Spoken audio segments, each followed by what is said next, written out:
Hello students. Last class में हमने वृद्धि तथा परिवर्धन के अंदर ऑक्सिन हार्मोन यानी कि जो वृद्धिकारी हार्मोन कहलाता है उसके बारे में अध्ययन शुरू किया था। उस ऑक्सिन हार्मोन के बारे में हमने फिर ये पढ़ा था कि ये पादपों के कौन कौन से अंगों में पाया जाता है, यानी कि ऑक्सिन का पादपों में वितरण पढ़ा था हमने कि जो ऑक्सिन हार्मोन है यानी कि वृद्धिकारी हार्मोन है वो पादपों के कौन कौन से भाग में कितना कितना पाया जाता है। और हमें ये बात भी पता है जो ऑक्सिन हार्मोन है इस हार्मोन के बारे में सर्वाधिक अध्ययन हुआ है आज तक वैज्ञानिकों के द्वारा। ये हार्मोन सबसे ज्यादा प्रभाव डालता है पादपों की वृद्धि पर और पादपों की वृद्धि को रोकने और उनको बढ़ाने के लिए।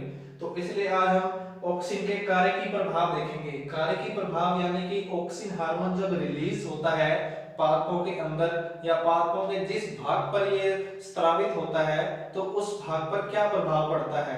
तो चलिए शुरू करते हैं। तो सबसे पहले हम देखते हैं ऑक्सिन के कार्य की प्रभाव। कुछ दृष्टांतों में अगर हम ऑक्सिन हार्मोन के बारे में नॉर्मली ओवरऑल बात करें तो कुछ वैज्ञानिकों की दृष्टि में ये हार्मोन वृद्धिकारी हार्मोन है और कुछ वैज्ञानिकों की दृष्टि में ये हार्मोन निरोधक है। निरोधक का मतलब होता है किसी चीज को मंद करने वाला, रोकने वाला या वृद्धि को रोकने वाला। अब जब हम दूसरी बात करें तो जो ऑक्सिन हार्मोन है इसका जो प्रभाव होता है, इसका जो कार्य करने का तरीका होता है वो उसकी सांद्रता पर निर्भर करता है कि जो हार्मोन पादपों को दिया गया है या पादपों के अंदर जो रिलीज हुआ है उस हार्मोन की यानी कि ऑक्सिन हार्मोन की सांद्रता कितना है, सांद्रता कितनी है उस बात पर निर्भर करता है। सांद्रता कम होगी तो भी निरोधक का कार्य करेगा, सांद्रता अधिक होगी तो भी निरोधक का कार्य करेगा। तो कहने का ये मतलब है कि जो ऑक्सिन हार्मोन है उसकी पर्याप्त मात्रा यानी कि उसकी इष्टतम सांद्रता, पर्याप्त की जगह हम एक और वर्ड यूज कर सकते हैं जो आदर्श सांद्रता है उसके प्रभाव से, यानी कि जितनी मात्रा में जितनी सांद्रता में पादपों को ऑक्सिन हार्मोन चाहिए यदि उसी सांद्रता में मिले हार्मोन तो पादपों पर क्या प्रभाव पड़ता है वो हम देखते हैं। तो सबसे पहला प्रभाव पड़ता है सेल इनोवेशन यानी कि कोशिका विवर्धन प्रभाव। कोशिका विवर्धन प्रभाव, सेल इनोवेशन, सेल यानी कि कोशिका। अब कोशिकाएं जो बनती हैं तो शुरू में वह छोटी होती हैं प्रारंभ में, फिर उन कोशिकाओं को बड़ा भी होना होता है क्योंकि वो भोजन का पाचन करेंगी या उनके अंदर जब एनर्जी आएगी, ऊर्जा प्राप्त करेंगे तो उनका आकार भी बढ़ता है। तो उनके साथ साथ ही हार्मोन्स बहुत आवश्यक भूमिका निभाते हैं, महत्वपूर्ण भूमिका निभाते हैं कि इनकी कोशिकाओं का आकार बढ़ाने में, सेल इनोवेशन करने में, कि जो कोशिका है उसका आकार भी बढ़े और उसकी आकृति में परिवर्तन हो। तो अब देखते हैं तो जो कोशिका की उपापचयी रूप से सक्रियता, उपापचयी का मतलब है कि जो मेटाबॉलिज्म रिएक्शंस होती हैं, मेटाबॉलिज्म रिएक्शंस होती हैं उसकी जो सक्रियता होती है वो प्रासरण परिस्थितियां अनुकूल होनी चाहिए। जो प्रासरण परिस्थितियां हैं उनको अनुकूल करती हैं। सेल इनोवेशन में ऑक्सिन, जो ऑक्सिन हार्मोन है वो प्रासरण निकाय में, हम सब जानते हैं प्रासरण क्या होता है कि किन्हीं आयनों या अणुओं का अपनी उच्च सांद्रता से निम्न सांद्रता की ओर अर्धपारगम्य झिल्ली के द्वारा गमन। इस बात में ये याद रखने वाली बात ये है कि अर्धपारगम्य झिल्ली के द्वारा जब अणु या आयनों का गमन होता है उच्च सांद्रता से निम्न सांद्रता की ओर तो वो कहलाता है प्रासरण। और निकाय का मतलब होता है समूह, ग्रुप बोल सकते हैं। प्रासरण निकाय में रूपांतरण शुरू कर देता है, विवर्धन प्रभाव उत्पन्न करता है। कौन? Auxin hormone. कोशिका विवर्धन के दौरान ऑक्सिन हार्मोन परासरण निकाय में क्या करता है, रूपांतरण शुरू करता है। उस कोशिका निकाय में, परासरण निकाय में रूपांतरण शुरू होने के बाद विवर्धन प्रभाव उत्पन्न हो जाता है। और उस विवर्धन प्रभाव में क्या क्या स्टेप्स होते हैं वो देखते हैं। तो सबसे पहले कोशिका में परासरण विलयों की मात्रा में वृद्धि होती है।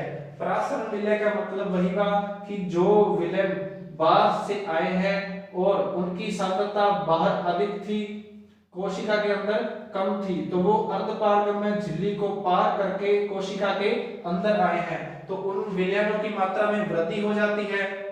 दूसरी बात, जल के प्रति कोशिका की पारगम्यता में वृद्धि, कि वो जो कोशिका है वो कोशिका जल को अपने अंदर आने दे, यानी कि उसको जल को पार करने की अनुमति दे।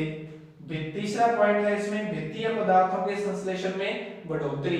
भित्तीय पदार्थ यानी कि जो कोशिका भित्ति होगी, जो सेल वॉल होगी, उसके संश्लेषण में बढ़ोतरी, यानी कि कोशिका क्या हो, मजबूत होती रहे और अपना संश्लेषण करती रहे, इस कार्य में भी बढ़ोतरी होना शुरू हो जाती है।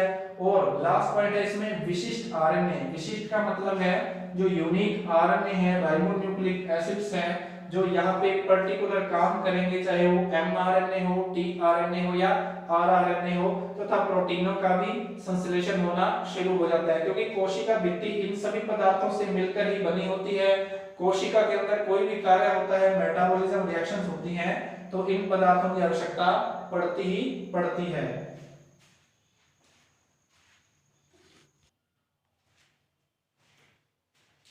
अब बच्चों, जो वृद्धि तथा परिवर्तन के अंदर जो हम बात कर रहे हैं ऑक्सिन हार्मोन का जो प्रभाव है, यदि उसकी उचित मात्रा यानी कि आदर्श मात्रा मिलती है, तो उसके अंदर क्या क्या स्टेप होते हैं, क्या क्या प्रभाव देखने को मिलते हैं, उसमें अब दूसरा चरण है कोशिका विभाजन यानी कि सेल डिवीजन।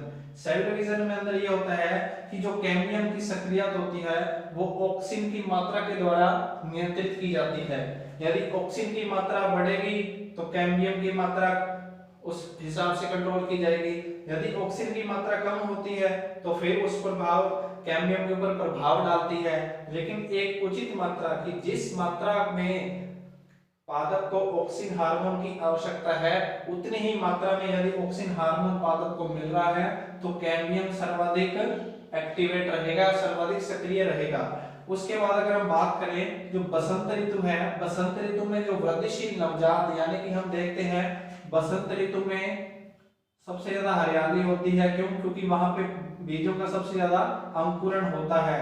तो अंकुरण होने से जो नवजात कलिका है, बिल्कुल जो अभी अंकुरित हुई है, उस कलिका की बात करें तो उसके अंदर यदि पर्याप्त मात्रा में ऑक्सिन हार्मोन बन रहा है तो कैम्बियम सेल में वो ट्रांसफर कर दिया जाता है। तो इस प्रकार जो बसंत ऋतु होती है उसके अंदर कैम्बियम है वो सर्वाधिक सक्रिय रहता है। अगर हम पूरे वर्ष भर की बात करें तो पूरे वर्ष से लेकर केवल एक ऋतु है यानी कि बसंत ऋतु है जिसमें कैम्बियम सर्वाधिक सक्रिय रहता है। क्यों? क्योंकि उसमें नवजात कलिकाओं में क्या है, पर्याप्त मात्रा में ऑक्सीजन बनता है जब वर्षा ऋतु होती है, माफ कीजिए बसंत ऋतु। अब हम बात करते हैं इसी के अंदर जो तीसरा चरण आता है रेस्पिरेशन यानी कि श्वसन क्रिया आती है। जो श्वसन क्रिया के दौरान ऑक्सीजन का उत्तेजक प्रभाव होता है। ऑक्सीजन हार्मोन है जो वो श्वसन क्रिया के ऊपर उत्तेजक प्रभाव डालता है। यदि पादपों के अंदर ऑक्सीजन की मात्रा बढ़ती है, जैसे जैसे ऑक्सीजन की मात्रा बढ़ती जाती है तो पादपों में श्वसन दर भी बढ़ती जाती है। तो इस प्रकार उत्तेजक प्रभाव है यानी कि तुरंत प्रभाव पड़ता है। यदि ऑक्सीजन हार्मोन कम होता है तो श्वसन क्रिया तुरंत प्रभाव से कम हो जाएगी, नीचे गिर जाएगी श्वसन दर। और यदि ऑक्सीजन धीरे धीरे वापस मात्रा में बढ़ता है तो श्वसन दर भी धीरे धीरे बढ़ती जाती है। तो ये सीधा प्रभाव डालता है पादपों के ऊपर श्वसन क्रिया पर। उसके बाद ऑक्सीजन उपचार से, ऑक्सीजन उपचार से ये मतलब है यदि बाहर से ऑक्सीजन हार्मोन प्रोवाइड करवाया जाए, बाहर से ऑक्सीजन हार्मोन प्रोवाइड करवाया जाए पादपों को, या पादपों के अंदर स्व निर्मित हो रहा है, पर्याप्त मात्रा में, आदर्श मात्रा में उपलब्ध हो रहा है, तो उसमें क्या होगा, एटीपी का संभरण होगा, वह उपयोग बढ़ता है। एटीपी यानी कि एडिनोसिन, एटीपी यानी कि एडिनोसिन ट्राइफॉस्फेट। ये एडिनोस एटीपी की फुल फॉर्म होती है एडिनोसिन ट्राइफॉस्फेट। ये ऊर्जा की इकाई होती है, यूनिट होती है एनर्जी की। इस रूप में ही ऊर्जा सेव की जाती है प्लांट्स बॉडी के अंदर, ह्यूमन बीइंग्स के अंदर। तो जो एटीपी का संभरण है यानी कि स्टोरेज ऑफ एटीपी है वो बढ़ जाएगी, और जब स्टोरेज बढ़ेगी तो उसका उपयोग भी बढ़ेगा। और उपयोग और स्टोरेज दोनों को बढ़ाने के लिए जब लगातार एटीपी का उपयोग बढ़ रहा है तो पादपों की कोशिकाओं के द्वारा जो एटीपी अणु हैं उनका निर्माण भी लगातार बढ़ता जाएगा, कि जो वस्तु या जो पदार्थ निरंतर उपयोग में आता जा रहा है तो उसका प्रोडक्शन भी निरंतर बढ़ता जाएगा। तो इस प्रकार ऑक्सिन हार्मोन है वो श्वसन क्रिया पे बहुत उत्तेजक प्रभाव डालता है, सीधा प्रभाव डालता है। एक बार वापस से रिवाइज करते हैं। जो कोशिका विभाजन होता है उसके अंदर कैम्बियम की जो सक्रियता है वो ऑक्सिन की मात्रा के द्वारा नियंत्रित की जाती है। बसंत ऋतु में जो वृद्धिशील नवजात जो बिल्कुल नए अंकुरित हुई कलिकाएं होती हैं, जो पादप होते हैं, उनके अंदर ऑक्सिन पर्याप्त मात्रा में बनता है, जिस कारण फिर जो ऑक्सिन का निर्माण करते हुए कलिकाएं इनको कैम्बियम कोशिकाओं को ट्रांसफर कर देती हैं। और बसंत ऋतु में जो कैम्बियम है वो सर्वाधिक एक्टिवेट रहता है, सक्रिय रहता है। जो नेक्स्ट पॉइंट है हमारा रेस्पिरेशन, श्वसन दर। तो जो ऑक्सिन हार्मोन है वो पादपों के अंदर श्वसन दर को बहुत उत्तेजक रूप से या सीधे रूप से हम बोल सकते हैं प्रभावित करता है। जैसे जैसे ऑक्सीजन की मात्रा बढ़ेगी श्वसन दर बढ़ती जाएगी, ऑक्सीजन की मात्रा कम होगी श्वसन दर भी कम होती जाएगी।